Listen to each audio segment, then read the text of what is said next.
Today on Music Memory Mondays, we got my buddy, multi-platinum producer, member of Sean Puffy Combs and Bad Boy Entertainment's The Hitmen, Chucky Thompson. You ready? All right, here we go. That light bright is You good. You in the good light, man. You got them expensive light bulbs over there, them studio lights.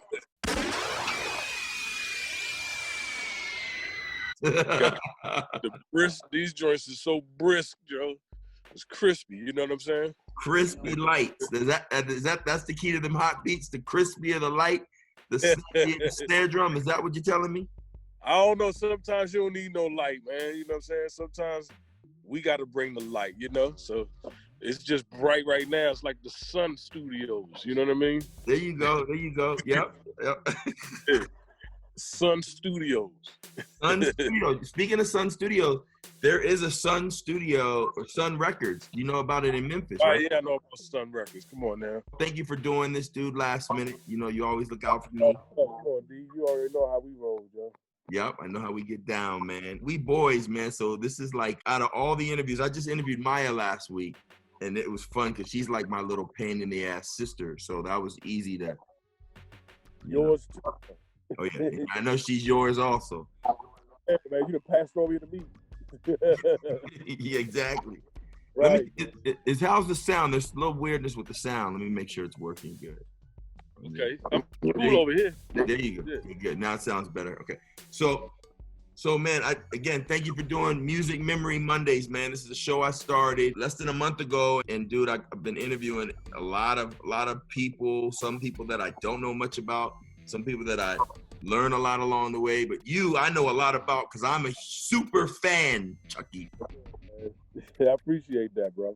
I am, man. You taught me a lot about production. You don't even realize. I swear, I don't realize it. You know, well, there's something about, maybe it's a DC thing, dude, but the pocket of your tracks, man, just that pocket and the space is something to be reckoned with. I have a real appreciation for that. Maybe it's a go-go background. Give me a little. It's really where I'm from, man. That's kind of the, you know, that's our signature.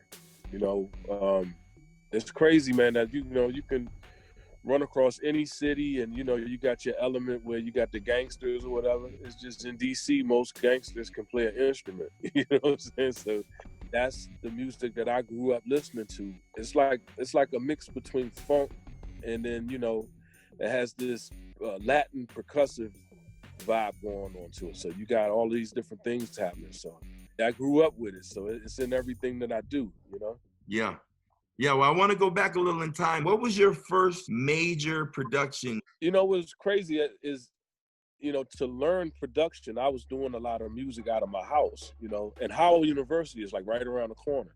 Mm-hmm. I started, you know, just soliciting different people, and I wound up getting a group signed to Delicious Vinyl. Mm-hmm. It's a group called the Born Americans. Yeah. I did a song called Boom Shock Attack. And that record, like, right at the time I was signing my contract with Bad Boy, that record was playing in the clubs in New York. Wow.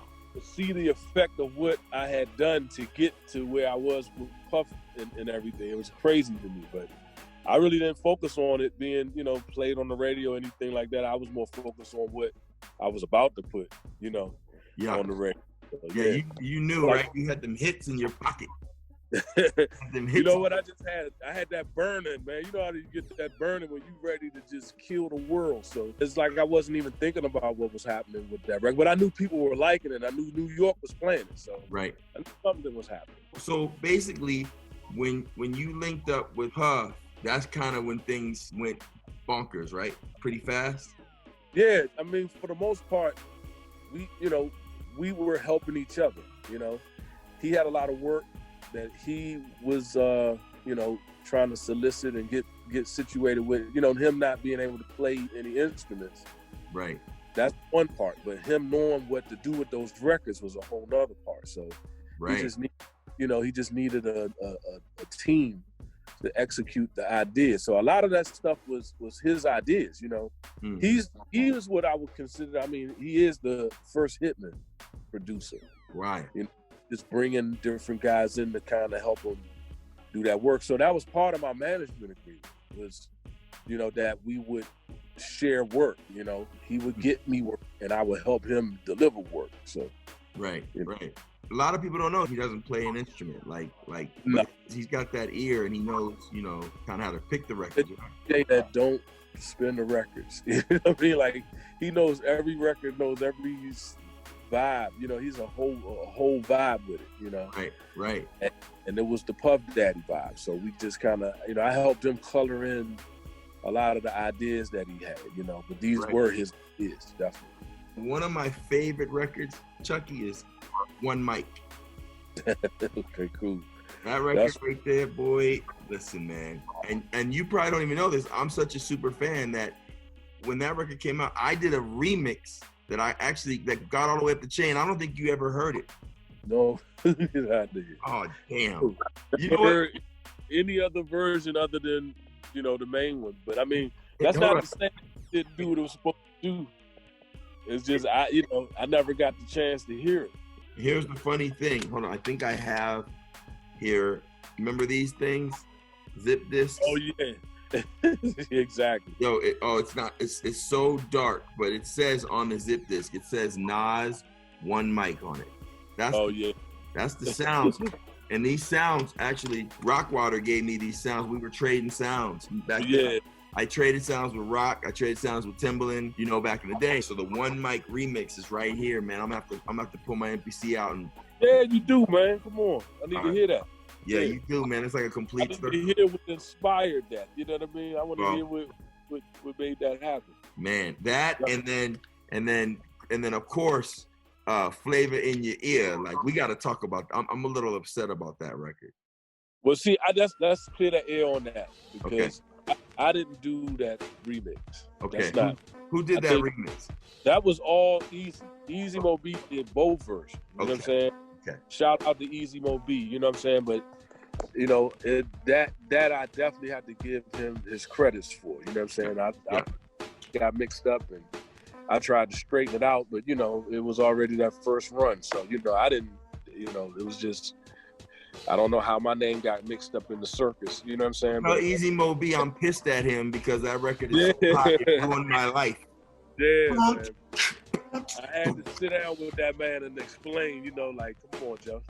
You a hero of mine, man. Seriously. So let's just jump into, right at the height of your career, here you are working with some of the top females also, with Faith, who is just like the golden voice of life, right? Golden voice. Yeah, she is, man. You got that one right. And then Mary. How was it working with Mary, man? Mary is like my family, man. That one right there, we talk on so many different levels, you know what I mean? So it's like once you live and you vibing off of life, it's a soundtrack for that, you know what I mean? Right. And that's kind of how we create, Was that like her album? Was her album kind of like the soundtrack, the one that you worked on? Was it kind of like the soundtrack to her life?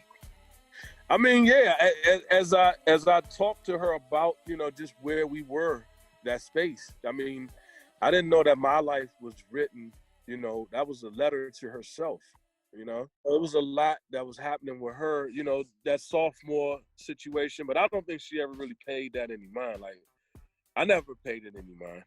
I was basically, there was a lot of things that I felt were coming at her that didn't need to come, or it was just people just not understanding who she was, But when you're from the same place, I knew what it was with her. So I wanted to, I guess in my brain, it was to, I want to make sure she reaches that diva status.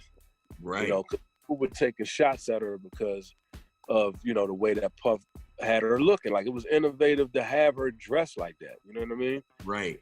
Females stayed that way. But then, the females that we hung out with that was in the, they were different. They wore the clothes. There was a different vibe with hip hop and a different vibe with street, We had a lot to do with a lot of these designers having that street cred. You know what I mean? Yeah. So it's like when you take that part and you say, okay, you know what? I don't like what they're saying just because of your dress. Like, so we got to make sure that people understand that you are that, you are that. You for real. Like, that's really what it was for me, man. I was on a mission to make sure that she was ghetto fabulous, you know what I'm saying? And sultry and real and, you know, all of the things that we know about her now. And she could sing you the damn Yellow Pages. She'll remix it for you. And you'll be standing there like, hold up, Joe. Yeah, exactly. Like, you know how many times I've done that? Stood man. beside her, she does something crazy, and I'm like, man, I forgot you was married. I want to call her and just get a commercial. Like, I want her to be like, 8775 now. Like, I just want her to, you know what I'm saying? Like, she can sing you the Yellow. And it's crazy because, like, so when I signed Keisha Cole, right, of course, we were setting the bar high. And I was like, Keish, look, you know, you got a big shadow to follow, because everybody over at Interscope was like, oh, she could be like the new Mary. And I was like, Mary J. Blige is on a whole nother level from everybody. It's always good to be inspired. You know what I mean? All of those things to me are inspirational compliments. Yeah. She had the same makings of what Mary is, you know? She got that, she from the hood, you know what I mean? She from the neighborhood. She knows how to carry a melody. Try to make sure it's cut off, man. That's all. I got you. Stay put. You don't hear that noise anymore, do you? No, you good, man. You good. Okay, good. So that's all, man. I feel like I'm in your brain, like the remix world. Like, this is Chucky's brain. Like, he's all over the place. He's plugging stuff in. He got a beat going on. This is crazy. You're exactly right, Joe. Remix mode. Yeah, but yeah, you know, Keisha's so dope, man. You know what I'm saying? I like her personality. I like her style. You know, I always felt like what happened for her was supposed to happen. You know what I mean? She drove me fucking crazy. But see, you did your thing, man. You got it right, you know? I love Keisha. She was like a little sister / kind of a daughter to me. It's funny enough, Chuck, I can just keep it 100 with you. We did the first deal, and this is how lawyers can get you real fucked up in the game if you really don't know your shit, right? We did the first deal, and at the time I was advised to sign her to a deal where it was like one of the first true 360 deals. Right. And to this day, I think she never forgave me for that, because we didn't really know what we were doing. I needed to just get a record deal. And when I signed her, I got her a deal within 2 weeks of signing her myself. And then when I took over to Interscope, the deal that was presented was they want touring, they want some publishing, they want this, that, and the third. And because I was the furnishing entity, it went through my company. So it was like, yeah, let's do it. So I took the deal, and they gave us a nice check. They gave us everything. But then when it came out, it was like, wait a minute, because she's a writer, like a real writer. And so I didn't feel right about it. So I actually let her out of the situation and redid a deal with her where I just kept points, and I kind of stepped back, still maintaining Confidential Records as the record label. But I learned a lot with her about how crazy the business side of the music business is. Yeah. And it almost ruined, you know, it's like one of those things where, like, I hear you talk about Mary and how, you know, like Faith, how y'all are still real close. It hurts me to this day that Keish, she's grown up now. She's grown up now, so I know she knows that it wasn't my ill intentions. I was just going with the flow. I got her a huge deal. She made a lot of money, and I wish her nothing but the best. But when we did Love, that was, you know, an amazing record. We did Down and Dirty. When we did that first album, The Way It Is, that was the one that set the bar. You know, that was like my life kind of record. Right. And I started hearing about her through the grapevine, like it was bubbling, like she got this girl. You know, and then I seen her. You know what I mean? I believed it. Like I know her. You know what I'm saying? Yeah. Even before I knew her, I know her. I know that vibe. You know what I mean? Yeah. And you know me, I'm still kind of, I get into the astrology thing too, you know what I mean? So then finding out the Libra, that answered a lot of questions, you know what I mean? That answered a lot of questions. So yeah. Out to her, you know what I'm saying? She's moving and doing some different things right now, right? Yeah, she's doing some things, man. I'm proud of her. It's funny, Chuck, you know, we've talked for hours about our unreleased music and why not. Right. So I'm gonna let it out the bag now. I'm getting ready to drop some unreleased Keisha Cole because it's on my label anyway, that I think her fans deserve to hear. Like, it's just that dope. Oh yeah, okay. So cool. I got a couple unreleased situations with her too. You know what I'm saying? You know how it is, man. Sometimes with artists, they be like, "Don't put that out there." I know. It's like, You know what I'm saying? She ain't talking to me, so maybe she'll call me after she hears it or sees this interview and says, "Damn, if you put that out, I'm gonna kill you." I'm putting it out anyway because this is some good ass. I was just gonna post it on Insta. You know what I'm saying? Just for the fans right there, just to catch the vibe. You know, that's what we gonna do. I'm gonna post it on Insta and we're gonna catch a vibe, man. Take it with you. You know what I mean? Yeah. Yeah. And I'll just blame you. I'll say Chucky told me. And she'll believe you on that. Yeah, but see, you got the street cred. You know, I'm from Beverly Hills. She'll be like, "Man, I'm gonna send some goons after you." If I say Chucky, she'll be like, "Oh, okay, cool. You know, DC, we got this. You know, the go-go music town. You know." I would love to do something like that with her. You know what I mean? Something that's just different, man. I'm gonna reach out because I think you should definitely do something with her like that because her inspiration. The way I got her signed was really with Maya because Maya co-signed for her, and Maya's on the intro to the album, the one that never was released, and it shows the first night we did a live performance, and I'll never forget it because it was my ex-wife's birthday, and Keisha came to the party we were throwing, and that was actually her showcase because I didn't want to do a corny regular showcase, and Ron Fair was there, and the next day Jimmy Iovine had me to his house, man, and he had a $75,000 dog sitting there with his butler and everything, and he was like, "I want to sign her," and I was like, "Well, yeah." And she got me a label deal and all that. That was my start, man. And so that's what's up, man. Come on now, because Jimmy knows, man. He knows immediately. Well, Jimmy's ears are like platinum, man, and Ron knew right away. Yeah. And you know, it's funny. Dave Pensado was mixing Maya, and he was mixing one of my songs, and he had Ron in the room, and Keisha was there, and I had just signed her to my company, and I said, "Keisha, I'm gonna get you a deal." And literally, we cut Love like 2 or 3 nights before. It was raining, and Love. A lot of people don't know the story behind Love. Love, Keisha was chasing after Ray J. Okay, and Ray J is the pimp of all time. He's had more chicks chase after him.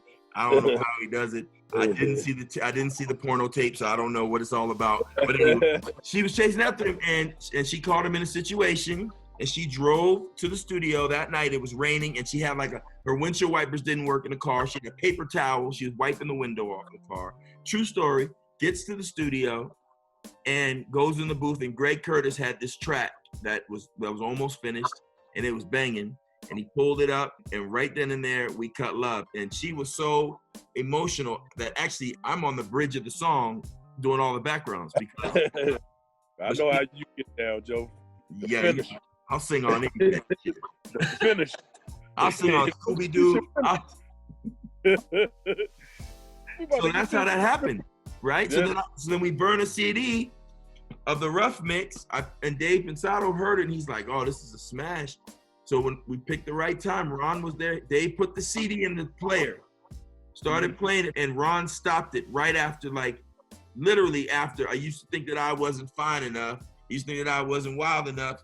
And Ron stopped it right when it got to the love, right before she hit the all that. He stopped it, and I went, "Oh, damn, that's it. I'm not getting a deal." And he goes, "I'm calling Jimmy tomorrow. He'll probably have it." Yeah, because he knew what he could do with that. You just dropped off a fat piece of clay, Joe Wilson. You know what I'm saying? Well, you know what Ron always said, which was funny? Because Jimmy had his Dre, right? Jimmy had Dre. So Ron was like, "You're my Dre." And I was like, "No, I'm not Dre, but I'll be like how you and Puff work together." Ron and I formed a friendship and a relationship like that where, you know, Ron plays instruments. He's an incredible arranger, producer, all of that. But he needed Keisha so he could walk in the building with his Mary, basically. Right. Yeah. You know, So I did it though. I can't even lie. Whatever happened with that, it was nuts. It worked, man. It did. Yeah. And you were a direct inspiration because, dude, it was all those records that I emulated and copied and listened to and learned how to program that you did, dude, that I was just like, come on, man. Let's talk about B.I.G., man. Notorious, bro. Tune in next week to Music Memory Mondays as we talk about Notorious B.I.G., Chucky Thompson and the Hitmen, and Sean Puffy Combs. Trust me, tune in.